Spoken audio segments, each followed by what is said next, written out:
My name is Adam Knight, and the title of this video is Why I Do History.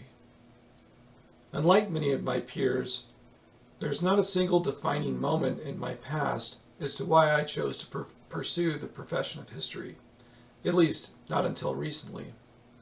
There wasn't a moment in my childhood where I knew I wanted to be a historian, nor have I known any historians in my life which would temper my choices to come to this decision. Rather, it was a series of events that I am only now conscious of which brought me to the company of those who know and seek truths of history.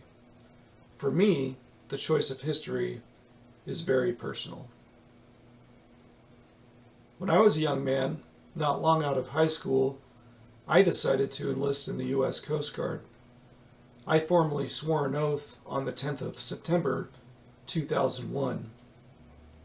This date may sound familiar to some, as the course of history would change drastically for many the next day. 19 hours later, while boarding my flight to boot camp, the events of 9/11 shook the world and drastically changed the agency which I had entered. No more were the days of strict service to the public for search and rescue and law enforcement purposes. The mission would be now primarily defense. The Coast Guard, which had been under the purview of the Department of Transportation, would soon be transformed into the Department of Homeland Security. I saw many changes, some of which made me very uncomfortable, happen within this agency. The passage of the Patriot Act on October 26, 2001 was one of these events.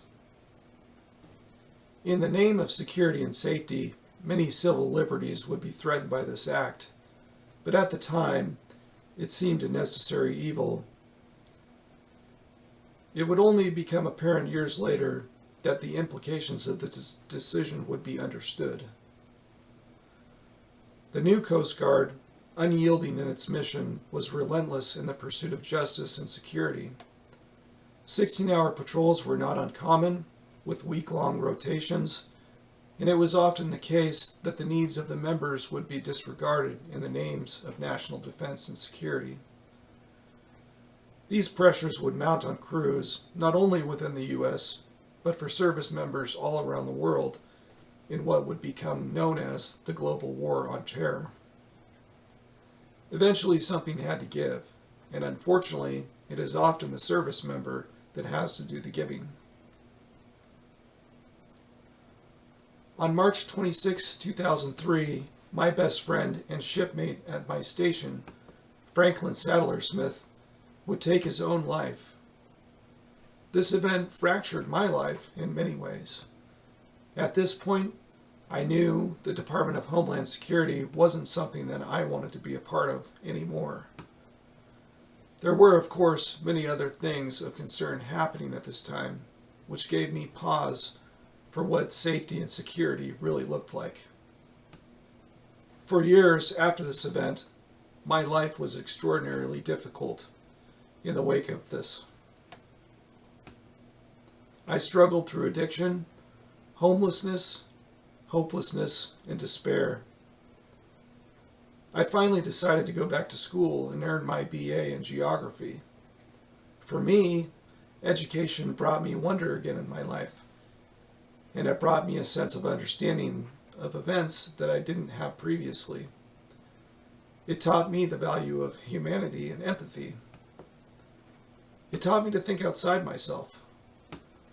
But most importantly, it would inoculate me against what was to come, our present moment.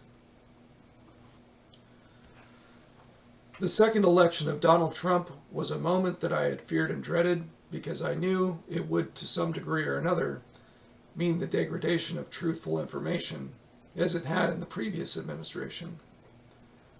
However, I could not have imagined the events to come. The turning point for me that defined my choice to become a historian was the DHS incarceration of immigrants with complete and utter disregard for their humanity. My friend, who had died years ago, was an immigrant. He had given his life to serve this country, and he wasn't even born in this nation. Yet he had the courage and resolve to serve anyways.